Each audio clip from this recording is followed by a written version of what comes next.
Hello everyone, আমি নীলাদ্রি দৃষ্টি। তো আজকে আমি তোমাদের সাথে শেয়ার করব কালী পুজোর একটা নতুন কাজ। কালকে আমি বাড়ি ফিরেছি প্রায় 13-14 দিন ট্যুর করার পরে। মুখ চোখের অবস্থা দেখে বুঝতেই পারছো কতটা খারাপ, মুখে একদম খুবই খারাপ অবস্থা। কিন্তু ঘুম নেই চোখে, যা হোক তা হোক সবাই কাজ করছে, আমি চুপ করে বসে থাকবো? বাড়ি চলে এসেছি, আমি ঘুমাবো বসে বসে? সেটা তো হতে পারে না, আমাকেও তো নতুন একটা কাজ আনতে হবে নাকি। তো চলে এলাম নতুন একটা কাজ নিয়ে, এখন স্টার্ট করেছি। ফাইনাল লুকটা দেখে জানাবে যে কেমন লাগলো তোমাদের। তো এই দেখো, এখন সবে কালার করতে স্টার্ট করেছি, তো ফাইনাল লুকটাও এক্ষুনি শেয়ার করব তোমাদের সাথে। তো এইটা হচ্ছে আমার মাটির থালা সেটের ফাইনাল লুক।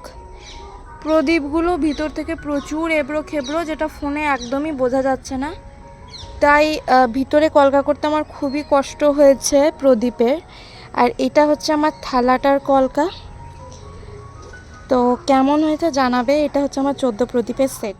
তুলি ধরতে তো এখনও আমি সেভাবে জানি না, আর মাঝে যেহেতু প্র্যাকটিস থেকে একদম সরে গিয়েছিলাম, তাই কলকাও যে খুব একটা ভালো হয়েছে তাও নয়, কিন্তু তাও আমি চেষ্টা করেছি। তোমাদের ভালো লাগলে অবশ্যই একটা লাইক করে দিও। টাটা।